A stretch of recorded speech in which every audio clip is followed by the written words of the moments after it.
Io non guardo mai quello che fanno gli sfidanti, guardo quello che posso fare io per questo movimento. Io non mi candido contro qualcuno, ma mi candido per un progetto. All'avversario che ci sarà da domani cosa dice? Ma io parlo ai militanti, non ai miei avversari. Gli avversari sono sfidanti perché poi dentro un partito non mi piace usare termini negativi, ma sicuramente sono persone con cui ho un buon rapporto e sono sicuro che dal giorno dopo il partito lavorerà unito.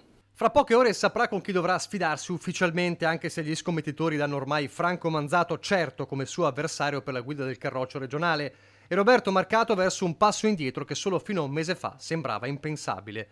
Ma la manovra del Carroccio trevigiano per lanciare l'ex sottosegretario di Oderzo, in serata un vertice clou al K3 di Villorba, sembra almeno apparentemente non interessare molto il commissario della Lega, che negli ultimi mesi ha dovuto parare numerosi colpi anche durissimi dai territori, tramutatisi in polemiche ed espulsioni. Le polemiche ci sono sempre state, se noi andiamo a vedere i congressi precedenti mi ricordo scene di gran lunga peggiori rispetto a queste e poi è normale che un congresso apra insomma una fase di dibattito all'interno del partito. Resta da capire dove finirà il bacino di voti di Marcato, ma su questo è una sfinge il trentenne deputato padovano, sindaco di Borgo Ricco, espressione della Lega di governo, anche se su questa definizione non si trova d'accordo. Le dà fastidio quando la chiamano salviniano? Assolutamente no, perché credo che siamo tutti salviniani, siamo tutti zaiani, siamo in un partito in cui Salvini è il segretario federale e Luca Zaia è il presidente della regione, stravotato dall'80% dei veneti.